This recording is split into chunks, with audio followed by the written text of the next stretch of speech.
What is going on? Welcome to Grego's TV Daily. Hope you're having a fantastic day. We're going to start it off with the S25. There's a big update rolling out. It's labeled as a May update, but with it, Samsung's official notes mention generic improvements like stability, bug fixes, and new features and performance enhancements, but it's a 1.2 gig update. Security updates are usually delegated to 600 megs or lower, so about half the size. The timing and redundancy of the update arrived shortly after the S25 series has already received the May security patch, which is crazy, raising questions about its necessity and content. Given its size, there's speculation that the update may include undisclosed features and preparatory elements for upcoming software enhancements such as One UI 8. So it might be relegated towards a One UI 8 update, and that might be its relation to it overall.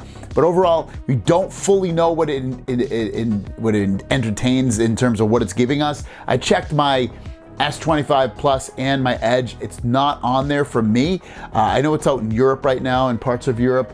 And then on my Ultra, that one is on One UI 8, so obviously this isn't gonna get this specific update. But if you got this update, let us know, and if you saw anything different, also let us know. Next up is all about the Google Pixel 10 Pro Fold, and basically everything that we know thus far about this update. I wanted to go through that. So first of all, potential launch date, August 13th, which is really close, guys, just 2 months away from the Made by Google event. Pre-orders would also probably begin the same day on August 13th, and shipping would be August 20th. So we're really close to the potential launch of the Pixel 10 Pro Fold. Processor inside would be the Google Tensor G5, which is the first processor by Tensor manufactured by TSMC. Previously it was with Samsung. There's supposed to be a big performance boost on this, pushing this up to potentially like an 8 Gen 3 type performance.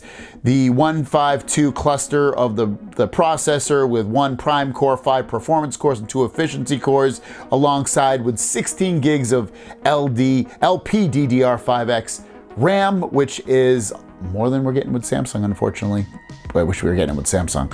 Storage options of 256 and 512. We might see a 1 terabyte, might not. External display 6.3 inches. Remember getting 6.5 on the Z Fold 7. Internal display at 8 inches. We're getting 8 inches also on the Z Fold 7. Similar design to the 9 Pro Fold, minor refinements anticipated. Dimensions and weight should be fairly similar.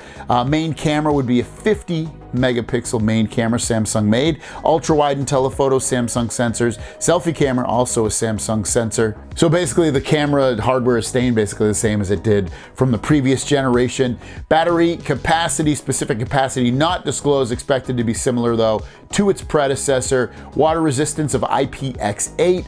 Running Android 16, color options black and white, and expected price potentially $1,600, which would be a $200 reduction from the Pixel 9 Pro Fold. So, you know, this not changing a lot of the outside of it, but changing the inside is probably allowing them to save some money, and that's where they're probably cutting down on the cost, because they don't have to come up with a lot of design patents and changes overall for their phone. So that's what we're looking at for the 10 Pro Fold. Looks like it's going to be a good folding phone overall. I don't see that it's going to I would expect it's going to get really good reviews, honestly. I know people the reviewers will probably complain that the cameras haven't been updated, and neither the battery, and the design is thicker and bigger than what you get with a Galaxy Z Fold 7, for instance. But I think overall, in the grand scheme of things, it's going to be a really solid folding phone. Let me know your thoughts on it. Thanks for watching. Have a great day, and we'll see you down the road. Peace.